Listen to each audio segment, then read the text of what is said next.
everyone, and welcome to today's Explainer.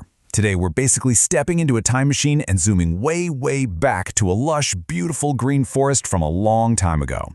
We're going to explore one of the absolute sweetest stories from the ancient Ramayana.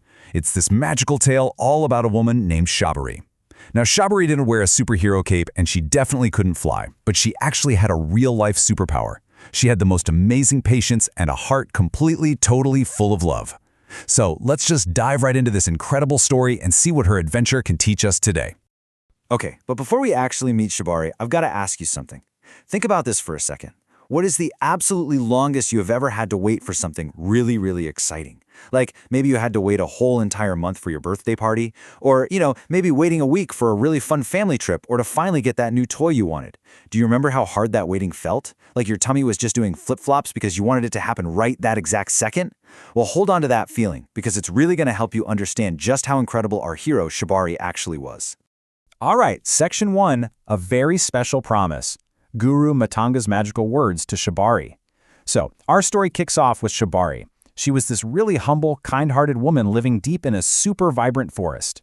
She lived in this cozy little hut, totally surrounded by singing birds, giant tall trees, and all these brightly colored flowers. Now, she didn't have a lot of money or fancy toys, but she had something way better. A super wise teacher named Guru Matanga. And man, she learned so much from him about love and devotion. While right before her beloved teacher passed away, he made her this unbelievable promise. He told her, "Your pure devotion will be rewarded. Lord Vishnu himself, as Rama, will come to this very hut. Wait patiently for him." I mean, just imagine someone telling you that the absolute most important, wonderful guest in the entire universe was coming to visit your specific house. No way, right? But these words just completely filled Sabari's heart with this unshakable faith. She believed her teacher 100%. Moving on to Section 2, Decades of Perfect Patience. Getting ready for a very important guest. You know what's really cool about this part of the story? Sabari didn't just sit around in a chair, yawning and staring at the clock. Oh, absolutely not. She knew this super special guest was coming, so she actively got her forest home ready every single day. She literally turned her waiting into this beautiful daily adventure. She created this amazing daily routine of love. Step 1. Every single morning, she'd wake up super early and walk the forest paths, carefully moving every single sharp thorn and bumpy stone out of the way, just so Rama wouldn't hurt his feet.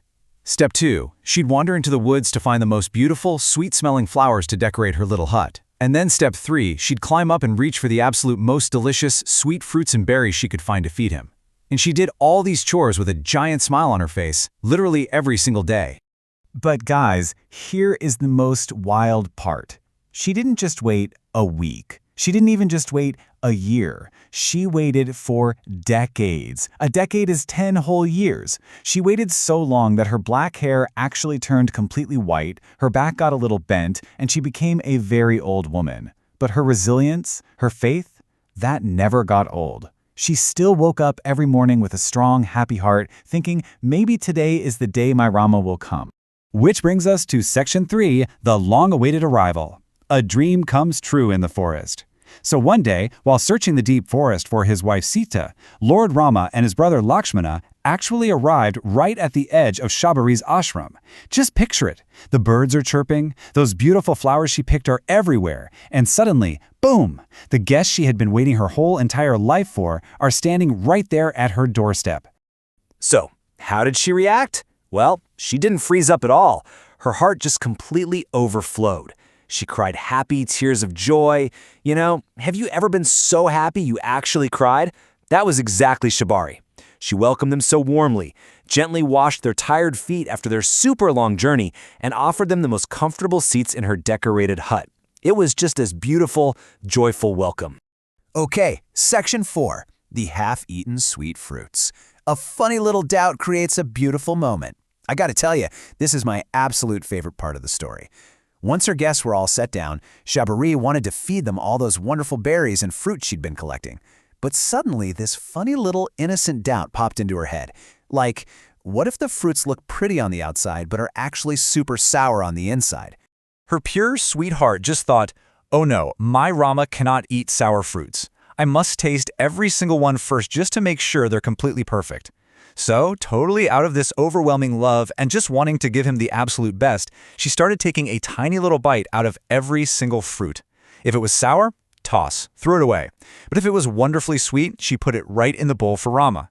She was literally offering him half-eaten fruits, completely ignoring what anyone else might think, just because her intention was so incredibly pure. Now, as you can imagine, there were two very different reactions to this. Lakshmana, he was shocked. Honestly, he was a bit angry. He's thinking, these fruits are half-eaten. They're ruined. You can't give someone food you've already bitten into. That breaks all the rules of politeness. But Rama wasn't angry at all. Actually, he was joyful. He didn't see half-eaten fruit. He saw fruits that were literally dripping with pure, incredible love.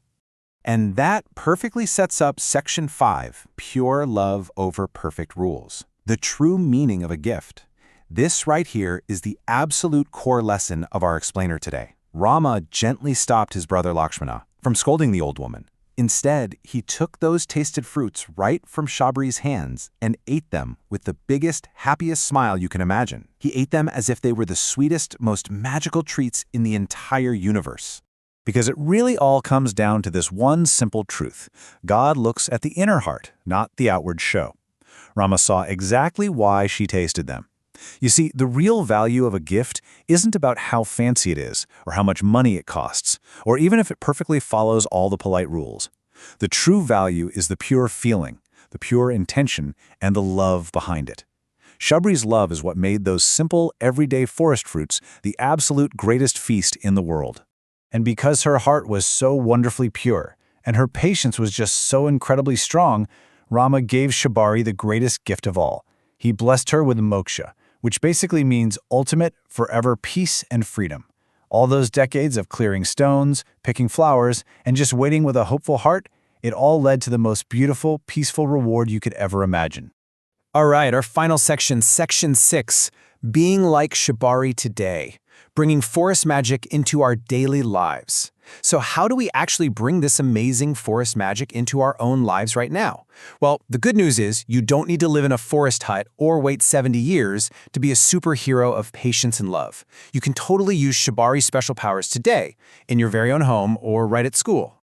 Here are just a few really easy ways to be like her. First off, when you help your parents with chores, like, say, picking up your toys, do it with a happy heart, just like Sabari happily swept her path. Don't just do it because you're forced to, do it to show them love. Second, be resilient. Be patient. When learning to ride a bike is super hard, or you're stuck on some really tough math homework, remember that Sabari never gave up faith. Keep trying. And third, just like Sabari didn't care about the rules of fancy gifts, remember that a handmade card colored with your very own crayons is literally the best gift ever, because of the love you put inside it. The love is what matters most. So, I'm going to leave you with this final question to think about.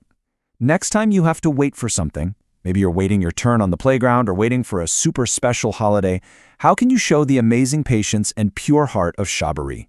Can you wait with a big smile? Can you do something kind for someone else while you wait? Thank you guys so much for joining me on this amazing journey through the forest today. Keep learning, keep being patient, and always lead with a loving heart. Catch you next time.